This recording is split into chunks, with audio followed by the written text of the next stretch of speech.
awareness of cancer and get money donated and then give it to the Victory Project. The difference between this year and last year is me and Mrs. Twiga both were undergoing chemotherapy, and now this year we're both in remission, but we're also introducing more people who have beaten cancer, and we are going to honor them at tonight's game.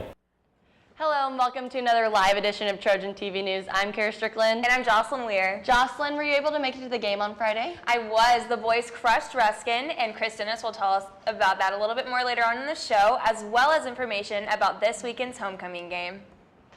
Did you receive a letter from the superintendent this summer? Jordan Elder and I investigated and we'll tell you why and what's going on right now.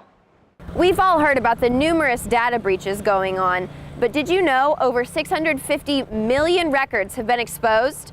And the last place you'd expect to see one is right here in our own district. When I first heard about the data breach, I was a little bit nervous because that's a lot of information. Originally, when we were made aware of the situation, it was about, at that point we didn't really know the breadth of it.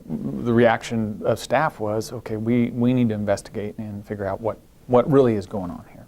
It made me nervous because I was like, I don't want someone having like my personal information, like records got out. It just was kind of crazy. Crazy is just one of many ways to describe this shocking discovery. Soon after being notified, many staff members and students were left with concerns. They were notified via a letter, but we also, through our communication department, put out information. We did a press release and had media. It was like mid-July, I got a letter in the mail. I got an email, and it said that those people who were affected directly by the data breach would be contacted via the letter being sent home to their home address. Dr. Springston worked directly with the FBI to set up a year-long identity protection service for all affected individuals. The reaction to this was mixed. I feel like it should be a more permanent thing and not just a year. I feel like they've done a good job taking care of it ever since it happened. They've been pretty clear about what's going on and helped everybody out. Just continuing to offer the services, checking things, making sure your firewall is safe, all that stuff is important. We're taking the steps that we need to improve, and so that's really where we are. We've learned a lesson. In this sudden event, it was difficult to separate the realities from the rumors. On the hard drive released to Google, state reports on students and employees were stored from years ago. Things like social security numbers and health records could be accessed by anyone for the time it was uploaded. It has since been taken down. The person responsible for releasing the information did so on accident and was fully cooperative with the investigation and helped to remove the records. This person has not been named, but has been identified as a former district employee. The district's top priority has been us, the people of Park Hill. Be informed about what's going on around you and ask questions. I hope and I think Park Hill students they're very bright kids and they're connected, and it's the world around them. And I think that's important that you guys as students have that ability and that voice to ask those questions, to sit me down and say, okay, Mr. Superintendent, what are we doing here? And that's fine, because I work for you guys and I want our students to become actively involved in their education. Always avoid giving out sensitive information and pay attention to your surroundings. Along with Kara Strickland, I'm Jordan Elder with Trojan TV News. Back to you. Thanks, Kara and Jordan. You don't have to worry about identity theft at homecoming since tickets are only available for purchase by cash. The dance is Saturday, October 4th from 8 to 11 p.m. Tickets are $10 for singles and $15 per couple. They will be sold at lunch only starting on today and ending Thursday, October 2nd, since we don't have school on Friday. Tickets will not be sold at the door. And another homecoming reminder, if you are planning to bring a guest to the dance that goes to a different school, you must fill out a visitor permission form available in both the reception and attendance offices, as well as on our website. Guests must be enrolled in a high school or be between the ages of 15 and 21. Forms are due to Carol Moosefelt in the office before tickets can be purchased, with the final due date being Wednesday, October 1st, so you only have 2 days left to turn those in. For the homecoming game this Friday, the boys will play Lee Summit, but first we want to talk about our amazing game on Friday. Chris, tell us a little bit more about Ruskin, and I also hear the soccer team was working hard this weekend. That's right, Jocelyn. Our soccer team has been waiting a long time for this night. It is a huge rivalry game against Park Hill South, and the game starts at 7, so you got to be there. If you miss it, though, don't worry. We will be covering it this game, and we will have the highlights for you tomorrow. And our soccer team's been doing great, but football, we played Ruskin last Friday. We blew them out 52-14. We've just been having a great season, 6-0. Next we play Lee Summit, and that's going to be a big game. That's our homecoming game. And hopefully we can get to that 7-0, and we'll see. And that's all I have for you.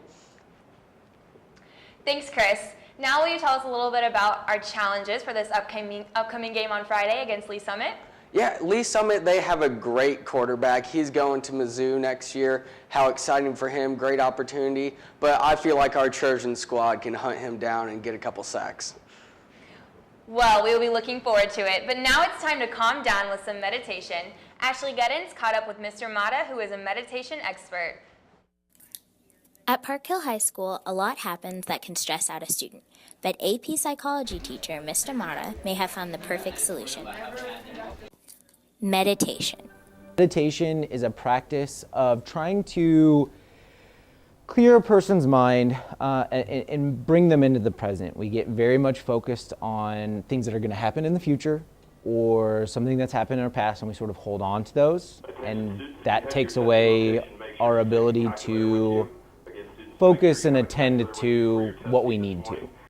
At first, students were a little hesitant about the idea of meditating during class. I thought it was going to be weird at first, but after a couple classes, I began to enjoy it. I thought it was a good part of the daily routine.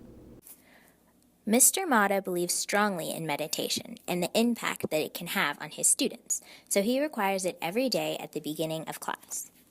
It's saved my life in terms of it's allowed me to avoid those things, to avoid those kinds of negative thoughts. And as I started to see how much of an effect it could have on me, my first thought was, I can use this in the classroom.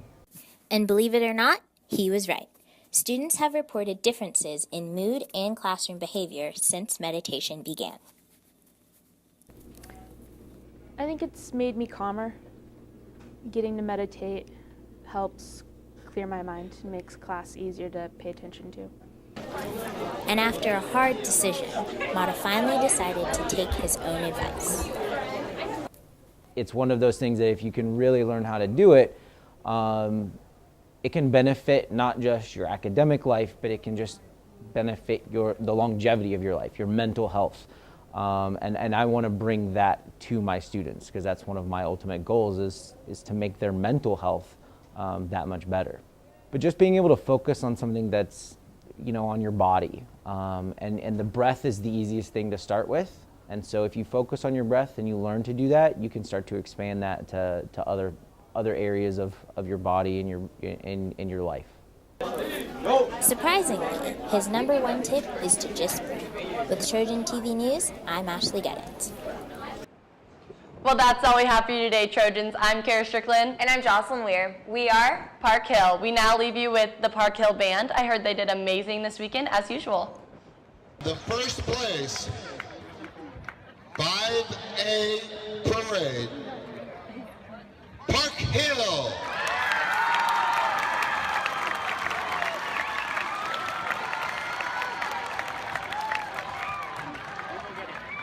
And the first place indoor auxiliary in 5A, Park Hill. Indoor drumline class 5A, second place, Park Hill. 5A field, third place, Park Hill.